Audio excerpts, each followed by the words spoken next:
watched it, I saw on MySpace a few days later her saying like genocide is so messed up or something, and like of course she's like, oh, genocide's sad, there's that connotation in her brain, but she never really understood what they do to people, how it affects not just the people but the whole country, the economy, everything, and even bordering countries, and then countries across the world, just because the fact that they're ignorant to this is going to lead to a pattern of ignorance throughout, you know, decades and stuff like that. And so education is going to make people start to care about it and want to do something about it, because they're going to know that it's harmful and that it's bad. But when it comes with education, though, you have to have people who are willing to want to get educated. Yeah, they'll be like, oh, this is sad. We'll start in public schools. Yeah, but it's not as easy as you're making it sound. Like, if this was the case, then, like, if education was the key to us solving this whole problem, we would have been educated, everyone about everything.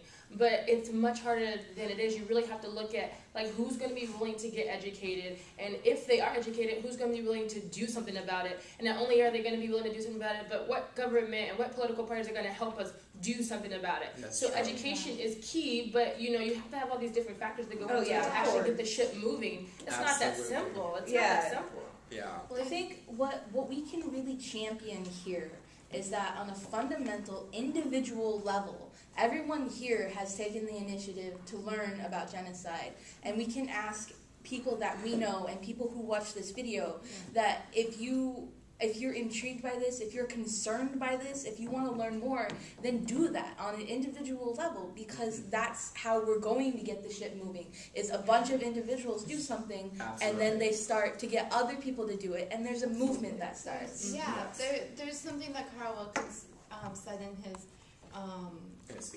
speech for Rwanda, that if you build relationships with each other, it spreads around. And one of the words he said was relationships was key. Key. That's what he said exactly. Yeah, and I think that adds. It's not just education, but building relationships.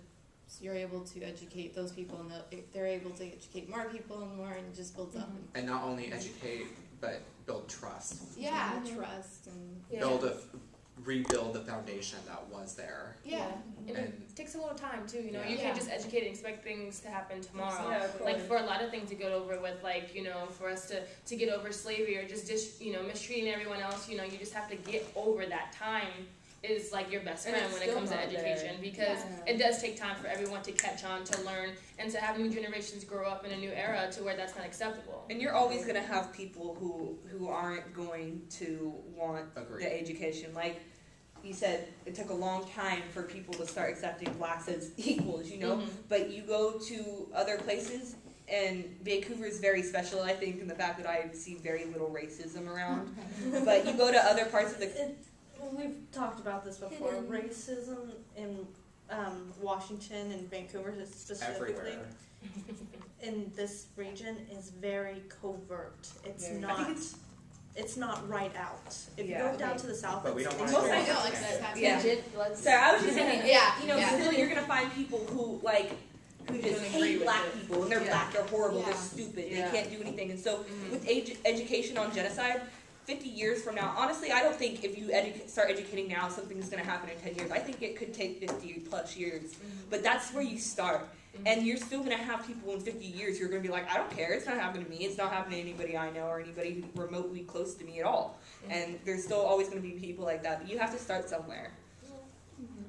So above education and building relationships that we established, what else can someone do to prevent genocide or help raise awareness? A big thing that we talked about in our class too was building memorials, and so it's kind of not focusing on what we have not done in the past, but what we can do in the future, is remembering. And a personal story of mine, my step-grandpa, so my stepmom's father died in the Oklahoma City bombing. And just the memorial that they have there is they have an individual chair for each person who died. There are also kids who were in a daycare who died, and they have little, like, tinier chairs for them and that thing. But to know, as a family member of his, I know that it's comforting because they want to respect me and my family by honoring him. And so if we respect all the people who died in the genocides, if we respect them and their families, then they know that we are honoring them and we actually have not forgotten about them. Yeah. It's That's to help important. them. Yeah. That's the thing. You can't just, after a genocide has ended, you can't just be like, oh, well, it's done, let's forget about it. You have to remember. You have to keep bringing it up. Not necessarily like pestering every single person you know, but you can't forget. You can't allow your politicians to forget either, because that's one of the things that has let governments time and time again deny that this is even happening, is because they forget this is what happened 10 years ago, and they just need to realize that, like memorials, like you said, that helps people remember and helps them keep it in their minds. Cope. And helps them cope too, yeah. And a good example of that, I think, is, again, the Holocaust. Me speaking from my knowledge base. After the Holocaust, ever since the Holocaust, rather, anytime a Nazi German soldier has been put on trial, they adamantly deny that there was ever any Holocaust. And anyone who was part of the Nazi movement denies that there was a Holocaust. And unfortunately, their denial has worked, in that a large portion of the world population today doesn't believe or is too apathetic to decide if they want to believe it or not. And so that increases the risk of something like on that level happening again. And as we can see from these numbers, the other Holocausts have been just as bad. But it's just it's frustrating